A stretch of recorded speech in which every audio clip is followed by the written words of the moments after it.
मानसियोनी पशु से नीचे गिर जाती, बिना भजन के मानवियोनी पशु से नीचे गिर जाती। दो आने का कटरा लेते करता घर में रोज पेशाब है, लेकिन अब पेशाब करने को जाते दूर है, लेकिन अब पेशाब करने को जाते दूर जनाब है। क्योंकि इसमें बू आती, क्योंकि इसमें बू आती, बिना भजन के मानसियोनी पशु से नीचे गिर जाती।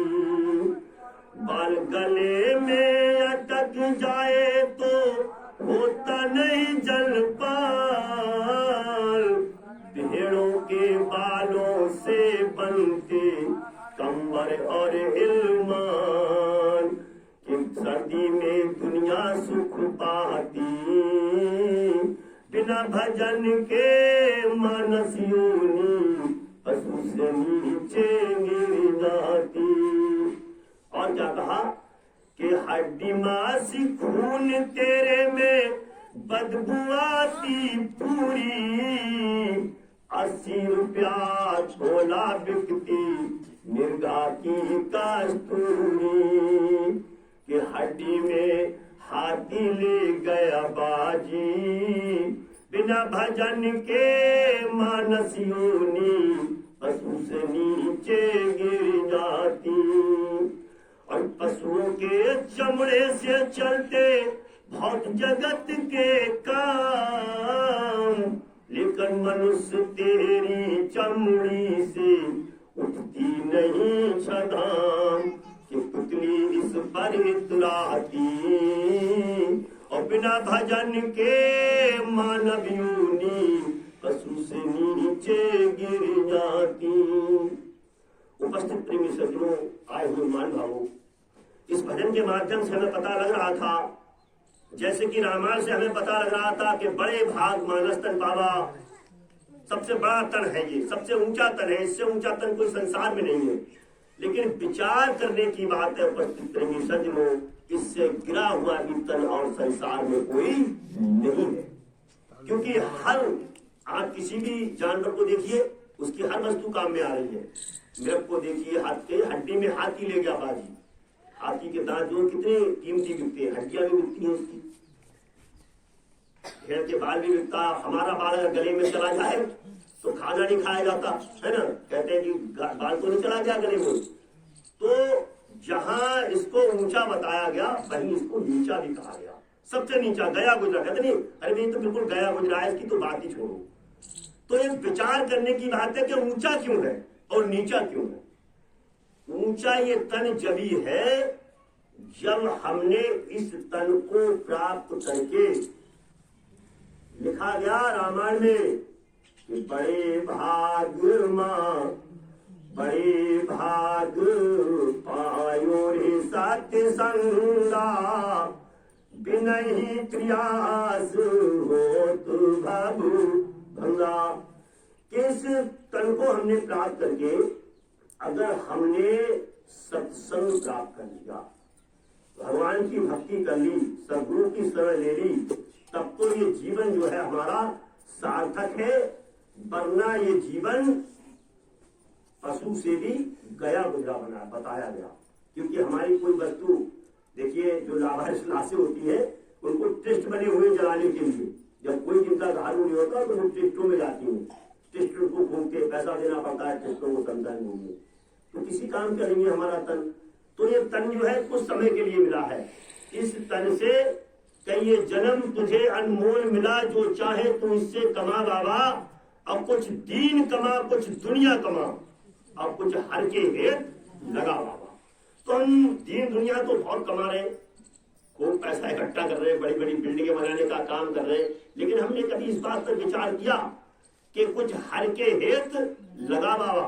हम हर के हेत में कितना लगा रहे हैं इस तन के लिए, जबकि संतों ने कहा कि वो ही घड़ी सुलक्षणी जो साहिब आवे याद और लेखे की वो ही घड़ी तो बाकी सब बर्बाद। जितना समय हम भगवान की चर्चा में दे रहे हैं, परमात्मा की चर्चा में हम बैठे हुए हैं, वही समय जो है हमारा भगवान के खाते में लिखा जा रहा है। वरना और जो समय है हम दुनिया भर के कर्म कांडों में लगाए हुए हैं, वो तन हमारा दूसरे समय जो है दूसरे तरीके से लिखा जा रहा है कि भाई इतना समय उसमें लगाया, इतना समय। लेकिन भगवान की भक्ति में हमने कितना लिखा गया कि वायदा करके जीव जगत में, वायदा करके जीव जगत में राम भजन का आता है और मैं मेरी में फंस कर बंदी जीव नरक में जाता है। जब हम मां के उदर में उल्टे लटके थे, सर नीचे को था, पैर ऊपर थे, मलमूत्र हमारे ऊपर से बह रहा था, तब हम बार बार भगवान से प्रार्थना कर रहे थे, परमपिता परमात्मा से कि हे प्रभु, इस नरक योनि से हमें तत्काल बाहर निकालो और हम बाहर निकल के आपके नाम का ध्यान करेंगे, सुमरण करेंगे, भजन करेंगे। इसीलिए तो कहा कि वादा करके जीव जगत में राम भजन का आता है और मैं मेरी में फंस कर बंदे नरक में होते खाता।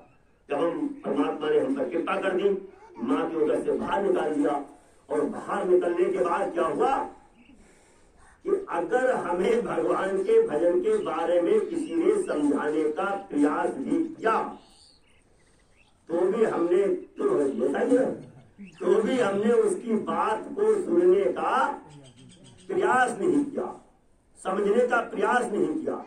क्यों नहीं किया प्रयास? क्योंकि जो माया है, जो मन है, वो कोई छोटी मोटी चीज नहीं है, बहुत शक्तिशाली है। इस मन ने हमको भगवान के भजन के रास्ते पर जाने से रोक दिया। क्यों रोक दिया? क्योंकि अगर हर जीव भगवान के रास्ते पर चलेगा, परमात्मा के रास्ते पर चलेगा, तो जो भैया हरिओम जी इसको बताते हैं, मैं उधर नहीं करूंगा उस विस्तार में, कि काल ने दया से आत्माओं को मांगा, फिर उन्होंने आत्माओं को दिया, फिर क्या क्या हुआ वो दूसरा चैप्टर है, उधर मैं नहीं करूंगा। तो अगर वो सब आत्माएं परमात्मा के दरबार में निकल जाएंगी तो इस दुनिया में कोई रहने वाला नहीं रहेगा, सब लोग सचखंड में निकल जाएंगे, फिर दुनिया बर्बाद हो जाएगी। किसकी? काल की। तो वो उसको फंसाए रहता है।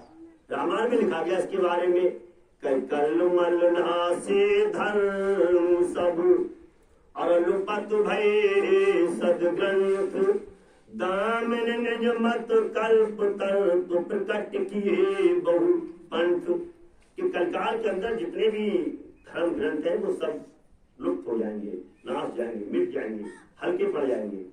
क्योंकि दामी और पापी पाखंडी जो लोग हैं ना, वो अपना इतना प्रचार करेंगे, इतना प्रचार करेंगे कि उस प्रचार की चकाचौंध में जीव भूल जाएगा कि रास्ता सच्चा कौन सा है और झूठा कौन सा है, परमात्मा का रास्ता कौन सा है। पर आज भी देखिए लोग समझ नहीं पा रहे कि परमात्मा का रास्ता कौन सा है, जबकि परमात्मा का जो सच्चा रास्ता जानने का है वो केवल एक रास्ता है जिसके बारे में संतों ने कहा कि राम नाम की कोठरी में चंदन जड़ी किवाड़, तारे लागे प्रेम के तो खोले कृष्ण। इस शरीर को क्या बताएगा? राम नाम की कोठरी बताएगा। इसको हरि मंदिर कहा गया। अगर हरि मंदिर नहीं कहा जाता तो फिर संतों ने क्यों लिखा? किसी कवि ने रचना की कि तेरे पूजन को भगवान बना मन मंदिर आलीशान, तेरे पूजन को भगवान बना मन मंदिर आलीशान। मैं समझता हूँ कि अगर भगवान के पूजने को मन का मंदिर नहीं होता तो कोई भी कभी इस गीत की रचना नहीं करता। कवि ने जब लिखा तो इसका मतलब साफ स्पष्ट हो रहा है कि भगवान को पूजने के लिए केवल हरि का जो मंदिर है, जो परमात्मा का जो असली मंदिर है, वो मनुष्य का शरीर है। और मनुष्य के शरीर में जब हम मंदिर में जाते हैं